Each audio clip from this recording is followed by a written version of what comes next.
episode of the Performance Cafe Coffee Companions. And today I've got a great friend with me, someone who has very quickly snuck into my heart, and that is Heléne Smuts from Credo Growth. Now, Heléne drives high performance in businesses with a focus on the most important assets in business, the people. As a founder of Credo Growth, a facilitator, a keynote speaker, and I know because I've heard her speak and she's amazing, an author, a book that we're going to be talking about in a minute, and learning chair of the Entrepreneurs Organization Accelerator in Cape Town. She draws on her diverse experience working with leaders and teams to motivate people to get inspired and to take action. And on that point, hi, Heléne. Innocente, how are you? Well, thank you. It is good to see you. I'm suffering from Cape Townian weather today, so I think you guys might have sent it our way. Yeah, we still have it, so there's more to come, that's for sure. I hear you. I hear you. So, Heléne, thank you so much for joining us today. I was reading your book, Ditch Mediocrity, that you sent me, and I absolutely loved it. I was quite taken with Ken Blanchard's 2-Minute Manager, and I felt that this book was similarly practical. It told me what I'm looking for and why I'm looking for it, but it's sort of like take it and do it. Was that the purpose when you wrote the book?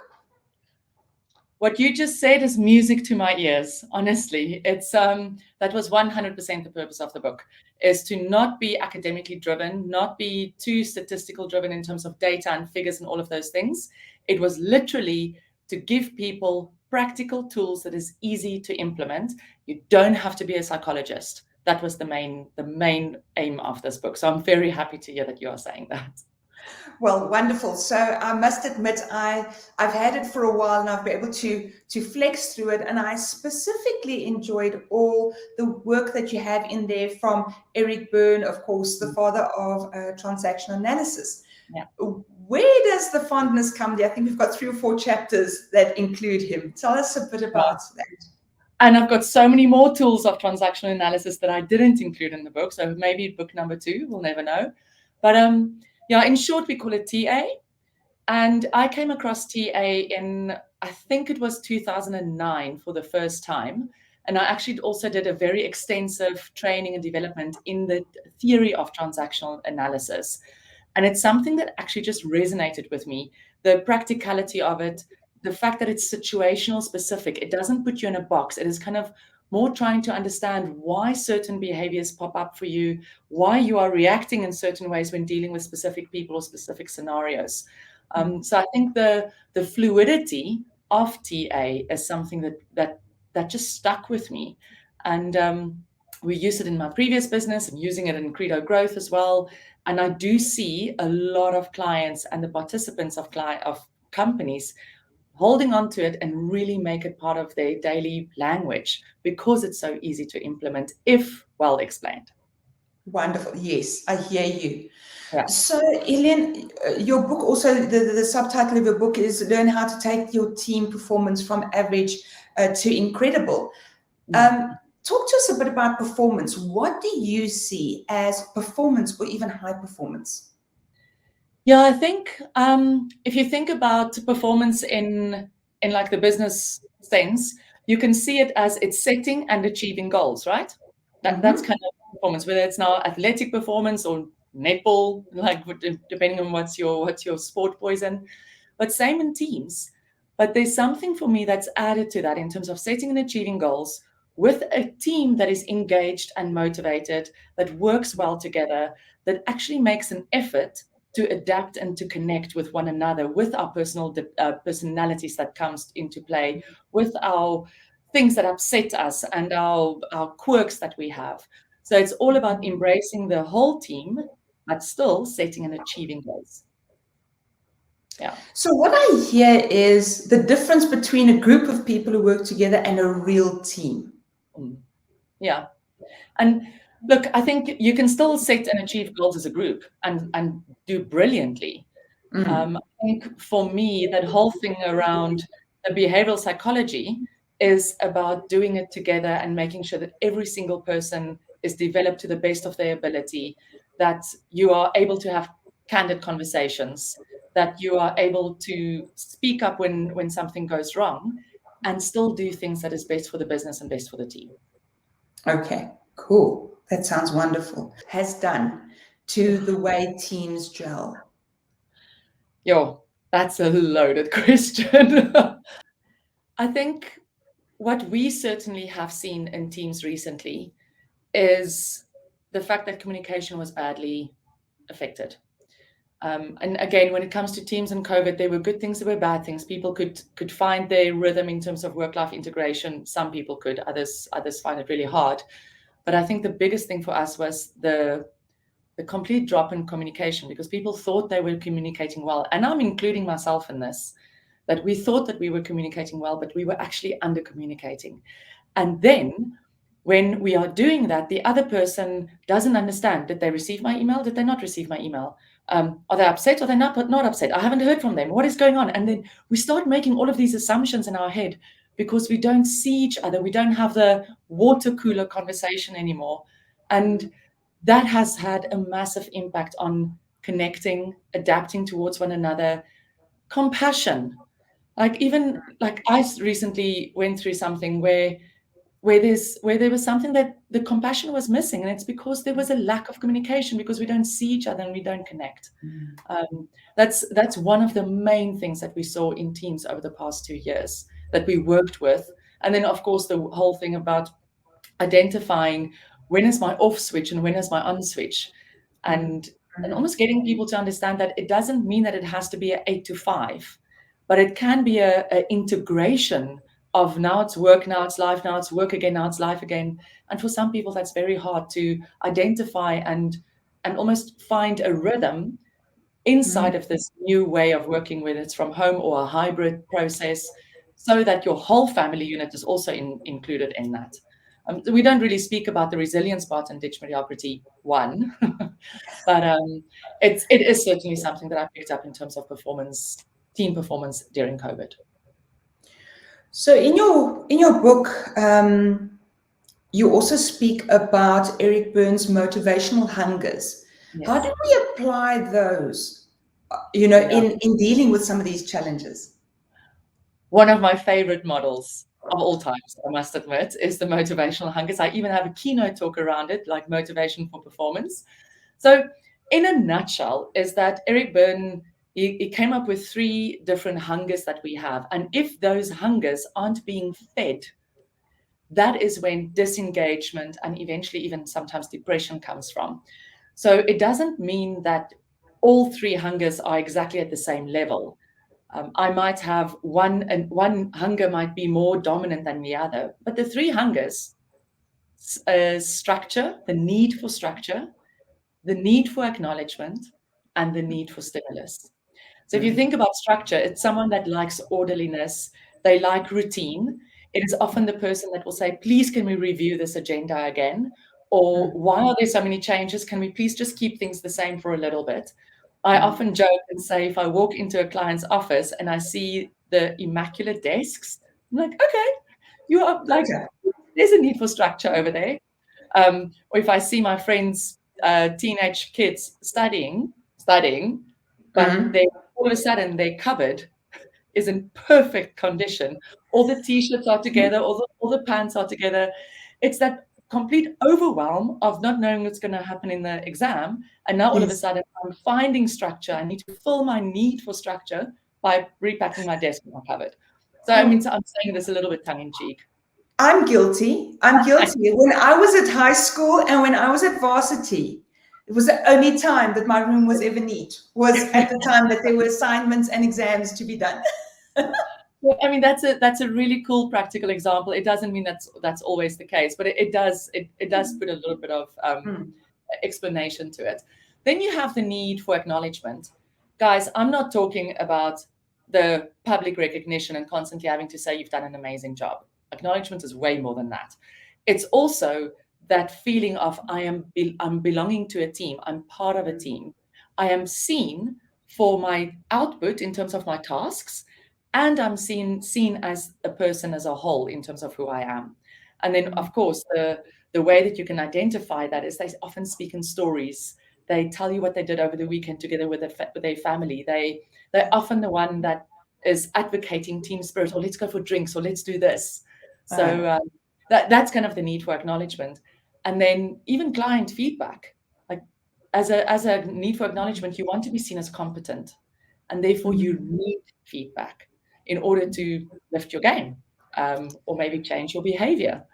So Heléne, if I can interrupt you, I've got another very interesting practical example for you on that. I used to manage contractors around the globe. So I had never met them in person. And because they're contractors and because of the labor laws around contracting, they were not allowed to ask their clients for feedback, because the moment you give feedback, you get feedback, you're more of an employee than a contractor.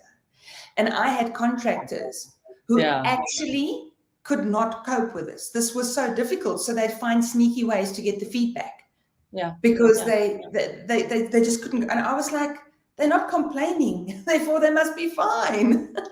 So that's an interesting example.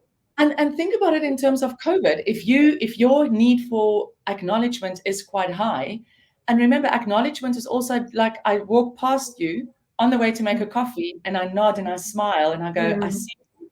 All of that is taken away. So then that need or that hunger is not being met and not being fulfilled. That's when we start getting disengaged. That's when our mind plays tricks and we start coming up with some assumptions. And is she mad at me? Is he talking badly about me? I mean, these are very basic examples, but they are real examples that people are going through. So you've got structure, you've got acknowledgement, and then I always smile because this is so me. You've got the need for stimulus. Like you need to be challenged all the time. So like the attitude of the need for stimulus is that one of, what? We're losing that client? Watch me. I'll bring them back. It's that kind of making the impossible possible. And there's a little bit of a drive and a kind of like wanting to always challenge the status quo. And they might say things like, I'm bored, I really need new responsibilities, or please can we change things up a little bit. They often speak in terms of their successes in business or in sports. So those are the three main needs. And what we do is we always encourage people to draw up their hunger profile to say, what does your profile look like? Because Innocente, my profile and your profile is definitely not going to look the same. Then it's us as leaders to understand what our own profile is. What are the profiles of the people that we are leading or our peers? How are we creating an environment where people can show up motivated, and then supporting the people to come up with action steps of what can they do in order to fill their own tank and show up motivated. So it becomes a two-way street. And this is a high level, but kind of like that's just of it, Well, so what's just happened here is so typical for me of the book, is that in a short space of time, you've given us punchy information that anyone who's watched this video can actually go and use. So one question for you, if we were to look at a profile, would someone be one of the three? Would they be a mix of the three, or can it be either or both? It's a mix. In terms of so for example, my structure is not very high, but I do have a need for structure. My acknowledgement is higher than my structure, and then my stimulus is through the roof. But just because my structure is low doesn't mean I don't need any structure. So my structure is low, and Credo Growth, if you take it as a business, is providing less structure than what I need. Yes, it's my own doing because I'm not your business. But that gives me reflection in terms of what can I put in place so that my need for structure is met. I need to put morning huddles in place, which I did. I need to put a weekly meeting in place with my team, which I did. To the point now where I'm not part of the morning huddles anymore because I get such a great update on the weekly meetings. Now my need for structure is getting higher to the point where it's almost like where it's met. Someone else's need for structure is very high, and then low acknowledgement, and then maybe a higher stimulus. We all have all three, but it depends a little bit on the situation that we are in and what our profile is. I want to, maybe something that's also useful for your listeners is you might, let's use, I've got twin girls, okay? They're 6 years old. Yes. My need for stimulus has always been high. When they were born, I did not want extra stimulus because I didn't want stimulus from work. I didn't want stimulus from anywhere else because my stimulus was matched. So whatever happened at work, I was overwhelmed, even though I had a high stimulus. So you might still have a high stimulus, but you are so like overwhelmed with this new thing that you need to teach and Two grow new and things. keep alive. That now all of a sudden, even the slightest thing at work that normally wouldn't be an issue is now an issue, and you snap, and people go, "What on earth?" And that is the awareness that is needed. Like, is my tank full? Yes. And what can I do then to either lessen it or to increase it if it's empty? Yes. And then I suppose the important question is, from what you're saying, definitely not structure for me, maybe more stimulus, or then Acknowledgement. Acknowledgement. Thank you. So what I'm hearing from you is that if you were managing me and I have a high need for acknowledgement and you have a high need for stimulus, this is something that we'd understand when we go to each other to have a critical conversation or to keep each other motivated. Yeah. So, and this is where the work lies, is that you actually have to go and do the self-analysis, and you have to take the time to understand where your team member is. Yes. So that's the first step, is really that analysis. I think the second thing is to also remember that we naturally motivate from what comes to what our default is. So I'm naturally going to motivate you from a stimulus perspective. Yes. And that might freak you out. It's like, Yes. oh my goodness, can you just give me some structure in this? But if I'm very aware, and it takes hard work, I mean, I forget it, and I work with this stuff all the time. So my team constantly has to remind me. But if you are aware, then it kind of like, I can tweak my message to you in terms of, and not to manipulate you, but to speak into what it is that you need. And to say, like, you know what, you dealt with that project really amazingly, and that's why I think this project is also good for you. Where if it was a stimulus, it's like, you know, that project that you just dealt with, take this one on and see if you can do it even better. Yes. If it's structure, is Innocent, you worked on the project last time. What were the things that you felt were missing? And then you can say X, Y, Z. Right. So here's a new project, and I want you to come back to me to tell me what it is that you need in place so that you can do exactly the same kind of level of quality that you delivered. Structure. It's the same outcome. You just said it differently. But that takes hard work. It takes effort, and also be kind to yourself, because we forget. Yes, and be kind to others because they forget as well. Yes. But you've said something, you've twice used the word aware, and I think that's the important thing, is that if you're aware of this, and if we've had these conversations, then it's okay to say, Heléne, I'm sorry, but your stimulus is a little overwhelming for me. Please, can I ask you, I just need more structure from you, or whatever the case may be. Exactly. So I had a team member in the past. She's unfortunately not with us anymore, and she used to send me a message to say, my structure needs more information. And normally, if she didn't say it and she just asked questions, I would go, seriously, do you need another? Like, can you just not get it? Really? Just because of my personality style. But now, because of that thing of like, my need for structure is in flux, I can't continue. Now there's the understanding of like, it's not you just being difficult and not wanting to think. It's actually something that you require. So that language is crucial. And I think that's what I tried to do with the book as well, is all the models and tools that's in the book is that it creates a common language for people to speak on a high performance manner, to use that same kind of jargon in the company, if I can call it that. I mean, you started by saying that for high performance, we need communication. This just shows how we can tailor that communication. Yeah, exactly. So thank you for that really practical example. I just absolutely love that. When I was looking through the book, I kept on reading about this guiding action methodology. Do you want to tell us a little bit more about that, and how does it work for this book, and how does it work in practice for you? Yeah. So the guiding action methodology is really what myself and all our facilitators live by. And so guiding action, and inside of the guiding action methodology, it is insights, guiding, and action. So the insights is us really making sure that we understand the crux of the issue, whether it is a coaching session that we are doing, whether it's a keynote that I'm coming to do for your business, whether it is a leadership development or a team development where there might be conflict. It's really to do a proper needs analysis and understanding of what is the fundamental issue that's going on. Why do you need our services? Like what is behind that? And that falls under the insight spot, is to really understand what it is that's going on for you. The guiding part is where the actual intervention parts take place.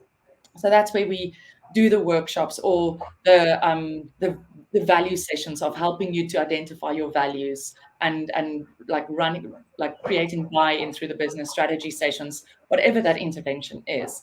And then the action part is, I think, what sets us apart, is for us to make sure that all this amazing stuff that you've just done actually gets implemented into the business, and that you see change, behavioral change.